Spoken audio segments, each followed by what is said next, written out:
होती है तो शास्त्र और शस्त्र दोनों का इस्तेमाल होता है, शस्त्र नहीं हो सकते। तो शास्त्रों का क्यों ना एक ऐसा अभियान चलाया जाए, पूरे देश भर के अंदर चलाया जाए, जहां जो ये लिखा गया है इसके खिलाफ लोगों को जागरूक किया जाए। मैं बहुत गंभीरता से डिबेट कर रहा हूं सर, क्योंकि जब मैंने पहली डिबेट की थी उसके बाद जब 25 लाख लोगों ने इसका समर्थन किया कि रामपाल ने जो लिखा वो सही है, तो मैं अंदर से विचलित हुआ। मुझे समझ नहीं आया कि 25 लाख तो प्रत्यक्ष हैं, तो कितने होंगे जो पथभ्रष्ट होंगे या जो इसको मान रहे होंगे। तो ये तो अपना ही इन्होंने एक पाखंड रचा है, अपना ही शास्त्र इन्होंने बनाया है और अपने शास्त्र के अनुरूप लोगों को भ्रमित करने का काम किया है। अब हम लोगों की जिम्मेदारी बनती है, सभी सनातनियों की, धर्माचार्यों की, जैसे सनातनी सभी, जैसे हमारे पार्षद महोदय ने संज्ञान में आया तो उस समय भी हमने विरोध किया था और अभी भी इन्होंने आकर आगे होके वकील साहब को साथ लिया, अमितोष जी को, और इन्होंने तुरंत कार्रवाई की। और आज पंकज जी भी इस विषय पर आए हैं और हमारे कौशलेंद्र जी भी इस विषय पर बार बार बता रहे हैं। तो हम सबकी जिम्मेदारी बनती है, दायित्व बनता है। वो धर्माचार्य है, सनातनी है, शिव को पूजने वाला है।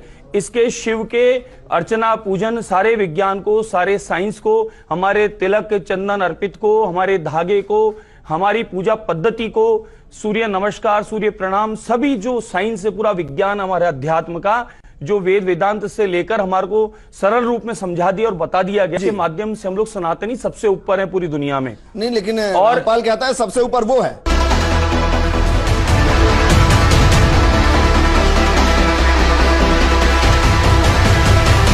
श्रीमद् भगवत गीता, गीता प्रेस गोरखपुर से प्रकाशित है। जयदयाल गोविंद का इसके अनुवादक है।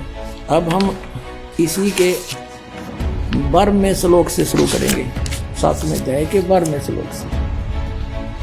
अब यहाँ से यहाँ कहता है, ये गीता ज्ञानदाता और भी जो सतगुण से उत्पन्न होने वाले भाव हैं, सतगुण से सतीथि, रजगुण से उत्पत्ति, तमोगुण से संहार, तो सतगुण से होने वाले भाव हैं, और जो रजोगुण तथा तमोगुण से होने वाले भाव हैं, उन सब को तो मुझसे ही होने वाले हैं ऐसा जान, परंतु वास्तव में उनमें ये मैं और वे मुझ में नहीं है। अब इसने स्पष्ट किया है, जैसे आपने श्री शिव पुराण में पढ़ा 9वें अध्याय के लास्ट में 110 पृष्ठ पर, गीता प्रेस गोरखपुर से प्रकाशित में, कि इस प्रकार तीनों देवताओं में गुण है परंतु शिव गुणातीत माना गया। ये काल कह रहा है, गीता बोल रहा है वो, कि मैं उनमें नहीं हूं और ये तीनों देवताओं में गुण है। अब देखो 13वें में, गुणों के कार्य रूप सात्विक, राजस और तामस, इन 3 प्रकार के भावों से ये सारा संसार प्राणी समुदाय मोहित हो रहा है। इन तीनों गुणों से परे, यानी ब्रह्मा विष्णु महेश से अलग जो मैं हूँ, काल ब्रह्म, मुझ अविनाशी को नहीं जानता। इन तीनों देवताओं के ऊपर मुझे नहीं जानते, ये इन्हीं की पूजा करते रहते हैं। अब 14वें श्लोक में 7वें अध्याय के, इसमें क्या कहा है, क्योंकि यह अलौकिक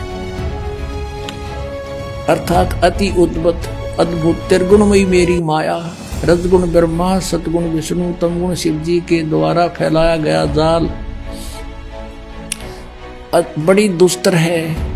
ये माया बड़ी खतरनाक है, और जो पुरुष मुझको निरंतर भजते हैं, ये ब्रह्म कहता है, जो मेरी भक्ति करते हैं वो माया का उल्लंघन कर जाते हैं, वो ब्रह्मा विष्णु महेश की पूजा नहीं करते, इनसे ऊपर उठ जाते हैं। और 15वें में कंसेप्ट क्लियर कर दिया, माया के द्वारा जिनका ज्ञान हरा जा चुका है, त्रिगुणमयी माया, रजगुण ब्रह्मा, सतगुण विष्णु, तमगुण शिव जी के द्वारा, जिस उनकी भक्ति से ऊपर जो कुछ सुनने को तैयार नहीं, कुछ करने को तैयार नहीं, उनका उन्हीं से मिलने वाले लाभ पर आश्रित हो चुके हैं, उनका ज्ञान हरा जा चुका है, असुर स्वभाव को धारण किए हुए मनुष्यों में नीच